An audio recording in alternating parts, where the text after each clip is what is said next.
Oh, hello there. Yes, well, sliding into the end of the week. Hurrah! I'm looking forward to my weekend with a deep level of looking forwardness. Yes.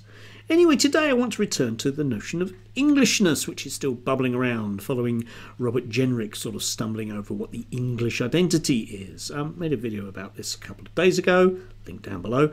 Got a variety of people who were poo-pooing the idea. Poo-poo, they said in the comments. Not literally, but anyway, yeah, that there wasn't such a thing as an English identity, and when I pressed some of them for a view on that, at exactly what it might be, they appeared somewhat reluctant to be able to tell me, even though I must be an idiot because I didn't know, or something.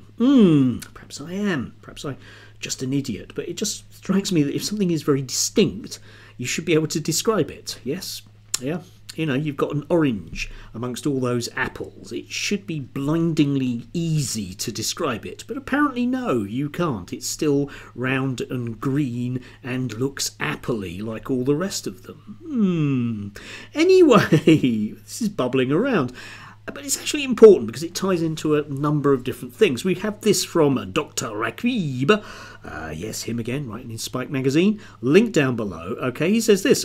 This is just his preamble to it. In discussions of Englishness today, too many self-styled progressives, that's me, seek to downplay the role of the Anglo-Saxons, Normans and Huguenots in the formulation and development of England because of so-called whiteness. To which I'd say to him, no, they don't, because it's a very much his spiked interview is a review. Sorry, is a straw man argument, because one of the odd things that he does, okay, is that he talks about the contributions that various people made, and he talks about the contributions that the Normans made. Now, the Normans made a great contribution to English history. Nobody doubts that. However, if you actually think about what the contribution, notice the way that that word is framed. The contribution they made was one of long folk memory of hatred of the ruling class, all right? When they arrived, they set about making sure that the natives fell into line, shall we say, and it's something called the harrowing of the North. You can look this up, but you get the idea just simply from the word harrowing, because it was, well, harrowing, actually, yes.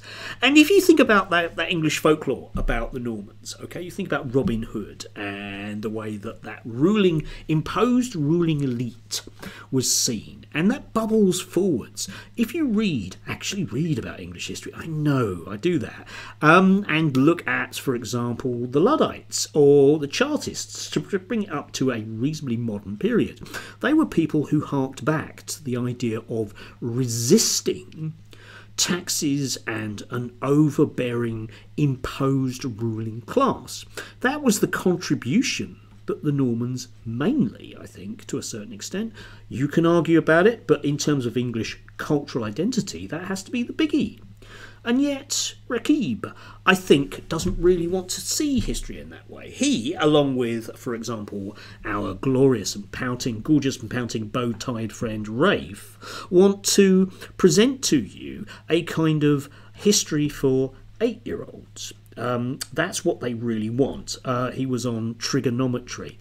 Yeah, dear God, those two guys, they've really got faces for radio. Anyway, he was on there spouting his usual, I'm not actually a historian, but don't let anyone tell you otherwise, stuff about our collectively glorious past. And again, it is that thing about teaching English history, or British history, no, let's talk about English history specifically, as though it was this totally 1,000 plus years of very benign happenings, yeah?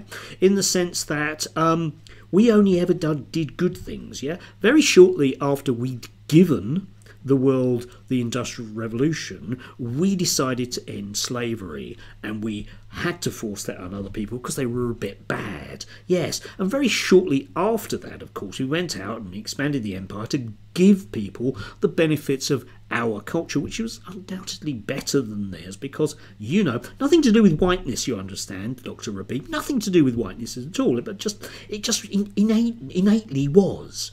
Yeah, and the Indians were obviously very happy about that. And a bit later on, of course, after all of that brilliant thing that we did. We also decided to get rid of the Nazis, who were very bad socialist people, according to various people out there. Obviously, they're very bad left-wingers. It was Adolf Hitler, and we got rid of him because we wanted to give the world no Nazism. And then a bit after that, of course, we had Margaret Thatcher, who gave the world getting rid of communism. You see, it's just perfect. It's just for very small children who believe any old rubbish, isn't it? Yes. Except, of course, history really isn't like that. Like I say, with the Normans.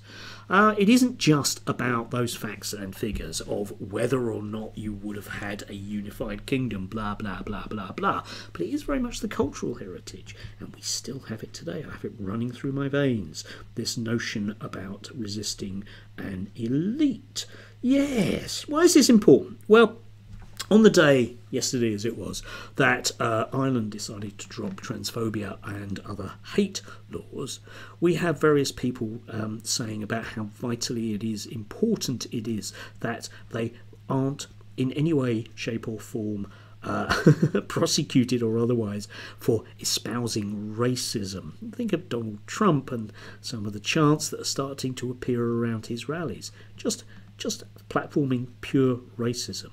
And the reason why Donald Trump can platform that level of pure racism, of course, is because the view of American history that those people want to project is one of the contributions that people have made. Yeah? After all, Abraham Lincoln was a Republican and he contributed by getting rid of slavery, and therefore everything must be fine because it's such a benign view of history. It's not real, though, is it? Yeah, Florida schools teaching that slavery had some positive elements. Yeah, but not for the slaves. It didn't, eh? And that's what they want. You see, that's the reality of this. It's about shutting down what I might have to say about history, but making sure that they can say what they want to about history, and in particular, very much about how great the whiteness of history is. And that's where the fault line is. Now, you can argue the toss as much as you want about whether or not there's an English identity, but if you're using it to push a very political, white supremacist agenda, then we have problems, I would suggest.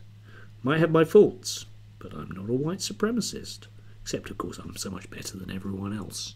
It's not necessarily to do with the colour of my skin, it's just, I just am. Yes, anyway, a bit like Donald Trump, eh? Anyway, do have a gorgeous and pouting Thursday, if you can.